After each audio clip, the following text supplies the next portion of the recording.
mabuti, ay hindi po ito nalilihim sa ating Panginoon. Amen. No?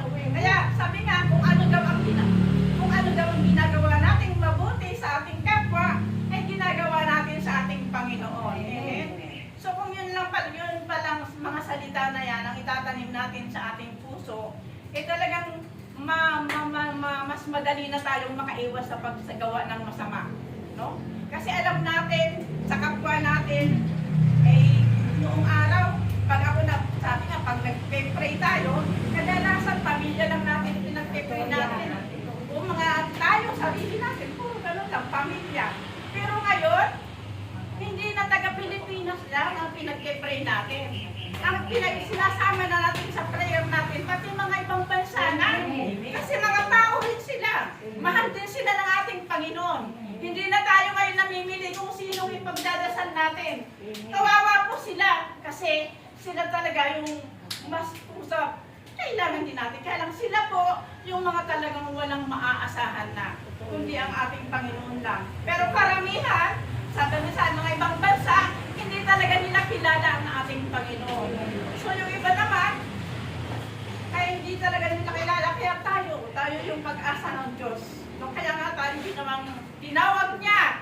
Tayo tinawag niya para nga sa iba. Kasi ang lahat ng tao ay mahal din ng ating Panginoon. Amen! Purihin natin ang ating Panginoon. Ayaw niya na kahit isa sa atin ay mapahamak. Amen. Talagang, kaya makikita mo na kung paano siya nagmamahal. Kahit nga sabi sa mga sa mga bahay na walang pananampalataya sa Diyos, wala silang nakikita na hindi nila kilala ang ating Panginoon. Pero may mga bagay na may mga maliliit na pinadadala ang Diyos, gagamitin ang Diyos sa kanila para makilala nila ang Diyos. Amen. Na sabi nga, hindi mo man pinagsasali sa iba yung mga yung mga ginagawa mong kabutihan, pero alam na ng Diyos yun. Walang nalilingit sa Kanya. Amen? Purihin po natin ang ating Panginoon. At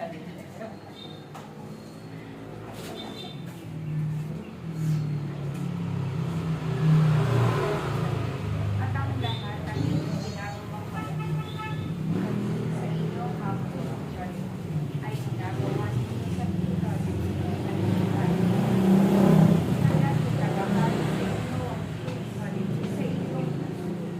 Hindi kayo makapag-iisip ng masama sa inyong mga kapatid. Pagpos ang inyong iisipin ay puro kabutihan upang nang sa ganon kayo'y makasama ng Diyos sa kanyang kalayaan. At ang bawat inyong ginagawa ay siya ninyong kapatid pagdating ng araw.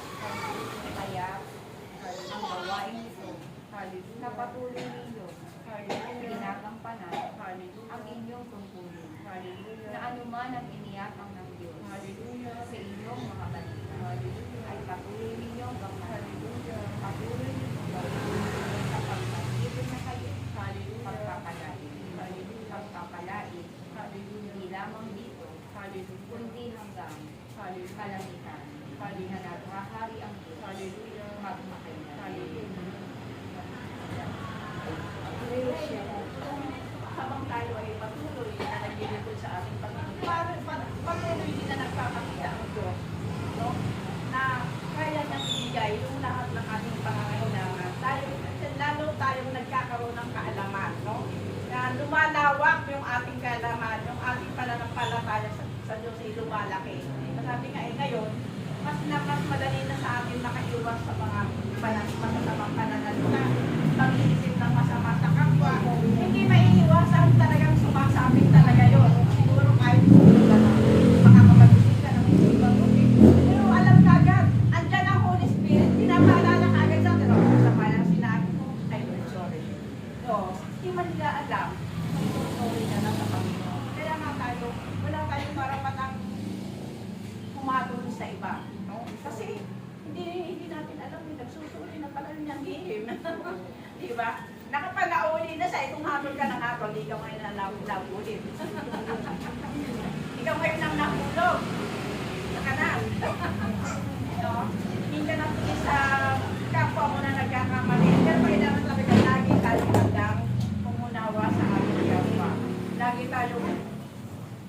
Lagi tayong handang tumulong sa mga nangangailangan. Ano ba yung kailangan nila?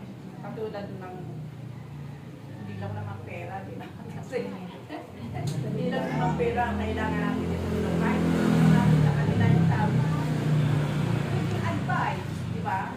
Pwede natin silang i-advise kung ano yung dapat nilang gawin, no?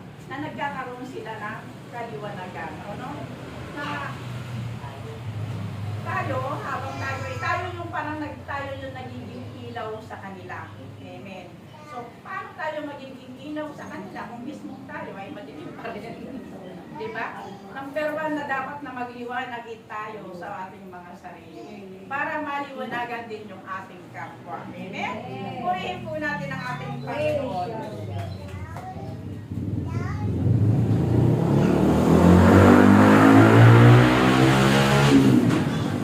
Kaya sa pagdating ng Panginoon, kayo ay kanyang pagbubuti ayon sa inyong mga ginawa. Kaya kung patuloy kayong gagawa ng mabuti, tinitiyak ng Diyos sa inyo, natatamuhin niyo ang kanyang pangako hanggang sa buhay na walang hanggan. Ayun, patuloy tayo sa paggawa ng kabutihan. Sabihin talagang oras-oras, sa akin kasi sa experience ko, no? Oras-oras talaga sinutuloy ko yung sarili ko. Lalo na pag may sinabi ako, pag ako nag-iisa na, pinagdinilayan ko yun. Pinag-iisipan ko yung sinabi ko sa iba, baka nakasakit ako. Pagka naramdaman ko pa naman na mali yata ako, andun yung pagsisisi ko talaga. Sana kasi itong bibig na ito, sana kasi binitin ko na. Parang gano'n ang naghihingi talaga ako ng sorry dahil talagang alam ko na baka hindi mabuti, hindi nakabuti doon sa tao. O hindi man mabuti para sa'yo, mabuti sa'yo yun para sa'yo, para sa kanila, pero hindi nila naunawaan. No? Kaya minsan talagang kaiingat pag din tayo na talagang lagi nating usisain, siyasatin ang ating mga sarili. No? Kasi baka mamaya sabi nga baka bigla na nga dumating ang hari natin.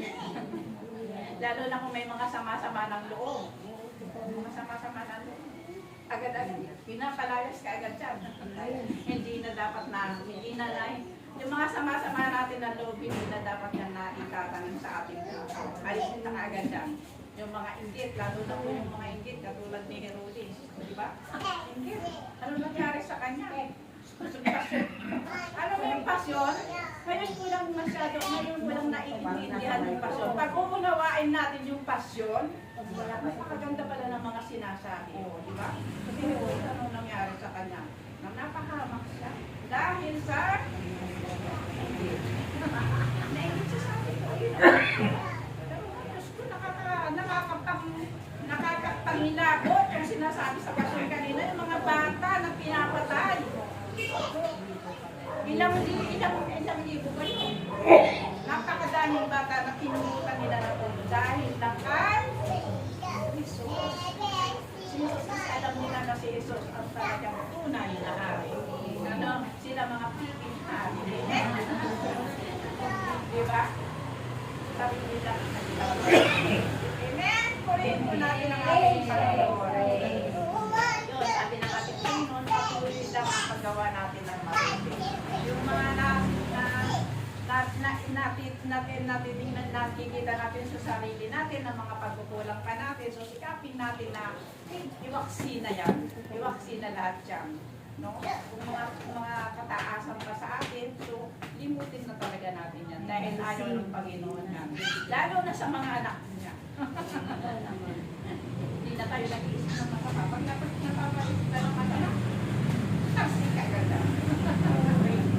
Mura-mura kaganda. Ati nga ng ating teacher, pati pwede naman burahin.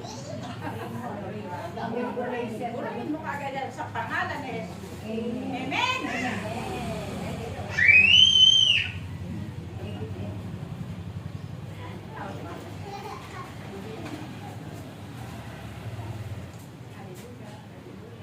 Kung kaya't kayong mga naririto,